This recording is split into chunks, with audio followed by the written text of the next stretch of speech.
I moved into the house on Braewood Lane on a Thursday morning under a dull, pewter sky. The neighborhood was one of those old suburban pockets, quiet, polite, and oddly untouched by time. The kind of place where you could almost hear the silence pressing against the walls.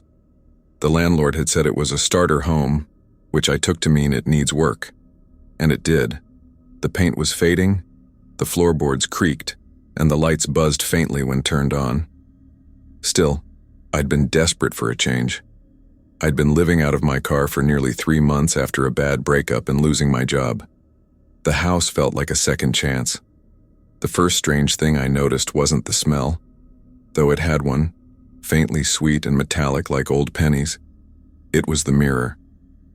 There was a tall mirror at the end of the hallway, nailed to the wall.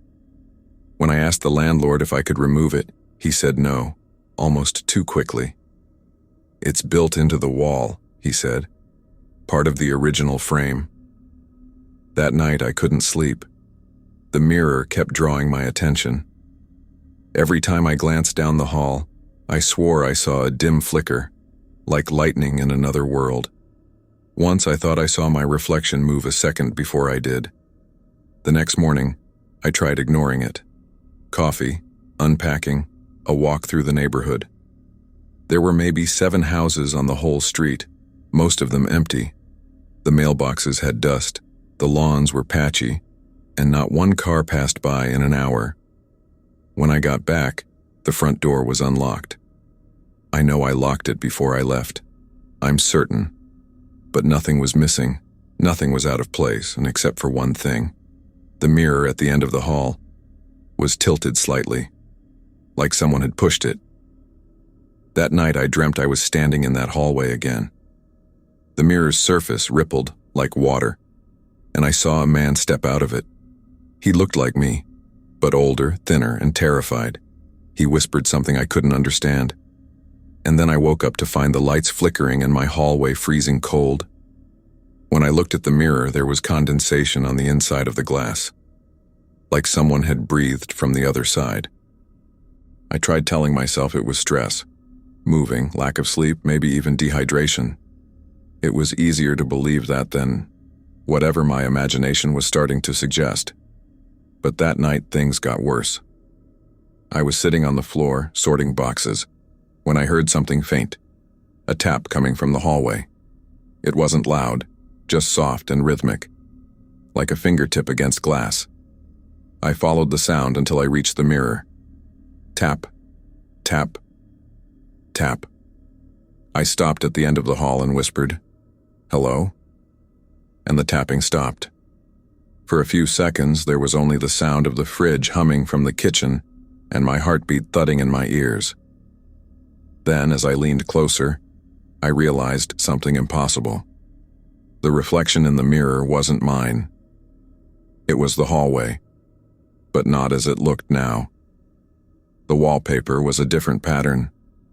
The light bulb flickered a sickly yellow instead of white, and just barely visible at the far end, a figure. Standing where I was standing. He was facing the other way. When he turned his head, I realized he was me, but not exactly. His face was gaunt, his eyes darker, hollow. There was something wet, glistening at his collar. And then, without sound, he mouthed the words, "Get out." I stumbled backward, nearly knocking over a lamp. When I looked again, the mirror showed only my reflection, my normal, shaken, breathing too hard reflection. The next morning, I called the landlord again, told him the mirror was loose, that I'd pay to have it removed. He said, almost irritated, "You shouldn't mess with it. You really shouldn't." Then he hung up. That's when I noticed something new, a sound coming from the house around 3 a.m. each night.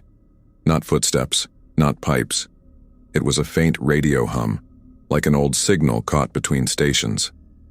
When I pressed my ear to the wall near the mirror, it got louder, and beneath the static I could swear I heard voices. He doesn't know yet. It's leaking through again. I stepped away. My hands were shaking. That's when my phone buzzed, a notification from my security cam app. It said, "Motion detected, front hallway." The video showed the empty hallway, But for 1 second, before the feed cut, the mirror flickered. And in that flicker, I saw a room full of people, standing still, facing the glass, their eyes wide open and black. For 3 nights I tried not to look at the mirror. I left the hallway light off, avoided walking past it, even slept with my door shut and music on. But that sound, that faint static hum, still crept through the walls. By the 4th night, I couldn't ignore it anymore. I set up my phone to record. If nothing else, I needed proof, something to tell me I wasn't losing my mind. I placed the phone on the floor in front of the mirror, hit record, and left it running overnight. When I checked the audio the next morning, the first few hours were silent. Then, around 3:12 a.m., the static began. Low at first, then louder, rising like a frequency-building pressure. And underneath it, a voice. He's still here. The reflection isn't holding. My breath caught when I realized the voice was mine, not kind of mine, exactly mine. My pitch, my tone, my pauses, like I was speaking in my sleep from somewhere else. I replayed it over and over until something else appeared on the track.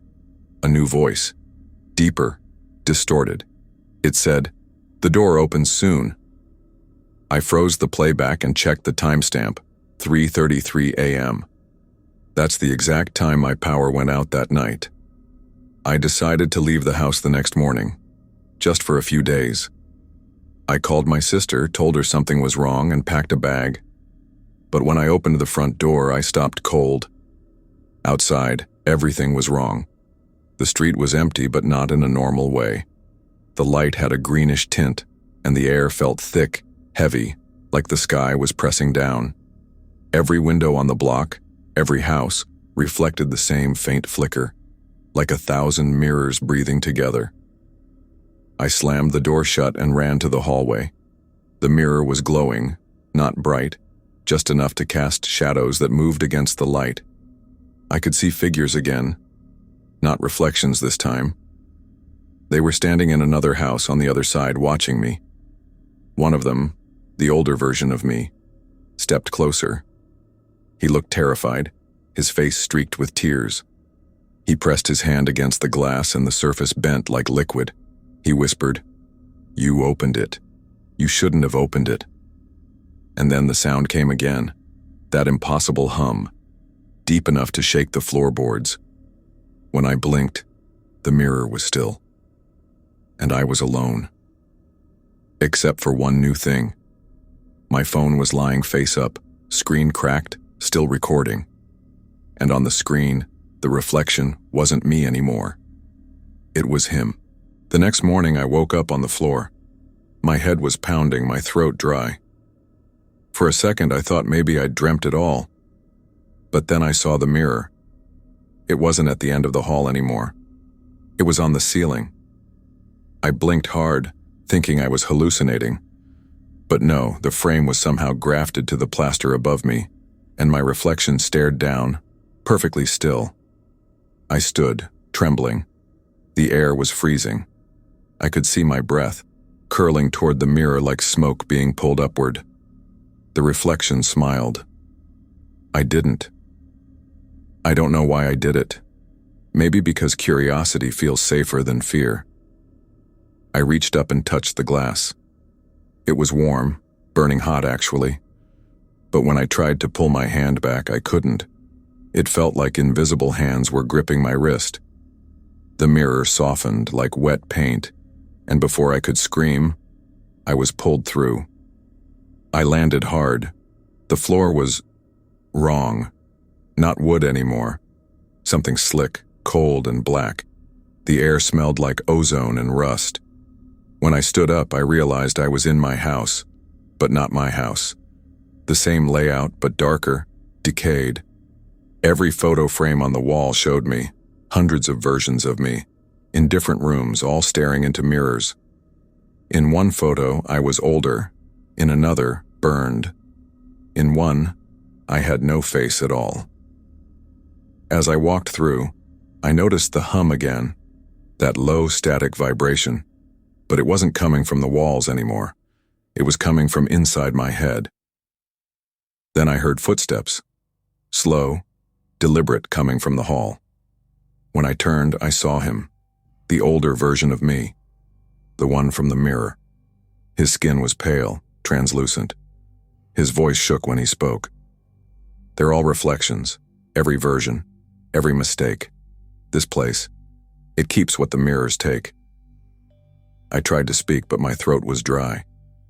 What do you mean? He pointed toward a door at the end of the hall, one I'd never seen before. That's where the signal comes from. And then, just as he turned to walk away, the lights flickered, and he was gone. The door creaked open on its own. Inside was a room lined with hundreds of televisions, old radios, mirrors, and flickering screens.